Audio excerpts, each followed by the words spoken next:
If humans have done anything well during the last few thousand years, then it must be the discovery and documentation of Earth. Centuries of exploration have allowed us to uncover amazing places. We have found life in unexpected places. We have taken on dangerous expeditions in the name of discovery. As a result, I am surprised when I hear or read about new places. A story at the brighter side of life is titled, "Buried Under 2 Kilometers of Antarctic Ice, Scientists Find a 34 Million Year Old World." The subtitle is, quote, "Preserved beneath the ice sheet's crushing weight, the land remained unchanged since long before glaciation began," end quote. Published on June 3, 2025, this title and subtitle surprised me. The surprises continued with the first paragraph.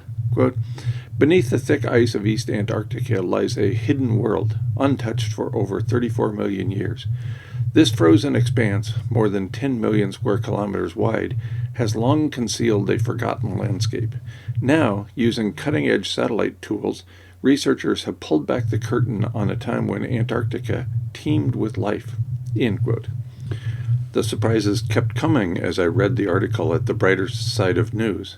Within a section titled, quote, "Exposing the Secrets of a Hidden Land," end quote, we find information about the discovery and how it was made. A research team at Durham University in the United Kingdom made the discovery with help from RadarSat, a Canadian satellite system.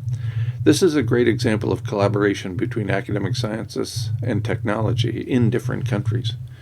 The Canadian satellite system enabled the detection of small changes in the ice surface, revealing the shape of the land buried below. What was found was extraordinary. Quote, "An ancient river-carved terrain about the size of Wales, locked under nearly 2 kilometers of ice," end quote. Wales is nearly 21,000 square kilometers in size.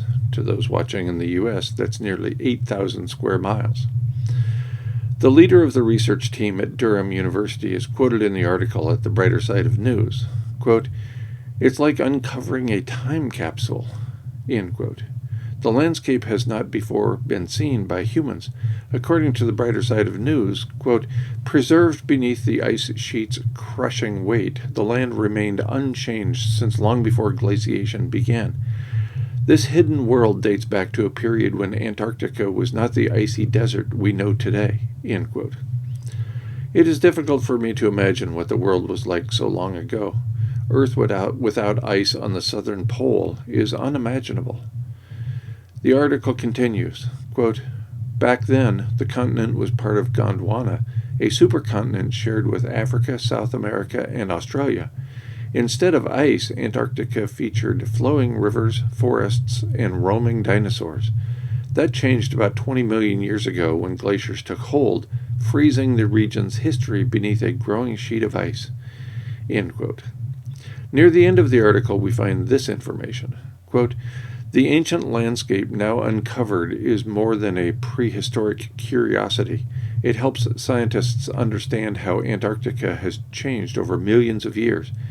These findings could also shed light on how the ice sheet might respond to rising global temperatures in the future," end quote. I think it's easy to, quote, "shed light on how the ice sheet might respond to rising global temperatures in the future," end quote. The ice is going to melt. Few, if any, humans will be present to observe and document this melting. The following paragraph contains this information. Quote, "The research also opens a new window into how rivers once shaped the bedrock before the climate shifted. It suggests that massive ice coverage can preserve entire ecosystems in place, offering a rare glimpse into ancient environments that no longer exist.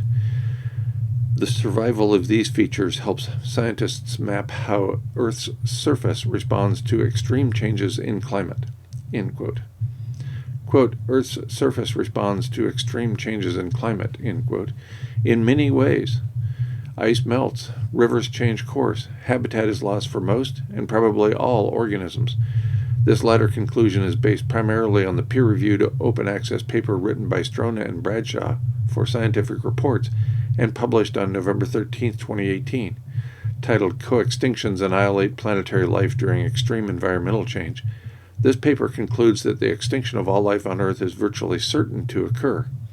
Quote, a rogue, seemingly desert Earth wandering across the universe could still have some tiny chance of blooming again under some lucky and unlikely circumstances, end quote. If you're betting on the longest of odds, then a few organisms might survive into the long future. It's difficult for me to imagine that an organism of our size, predominantly lacking protection from many diseases and also from large predators, will be among the survivors. If you're looking for optimism, I suspect you've arrived at the wrong place. I understand way too much about ecological entities and the scarcity of their habitats to have an optimistic outlook for our species. Our species is named Homo sapiens sapiens, which puts us into the category of wise humans. The second sapiens puts us into the category of anatomically modern humans. Neither category, wise nor anatomically modern, ensures our survival in the face of altered habitat.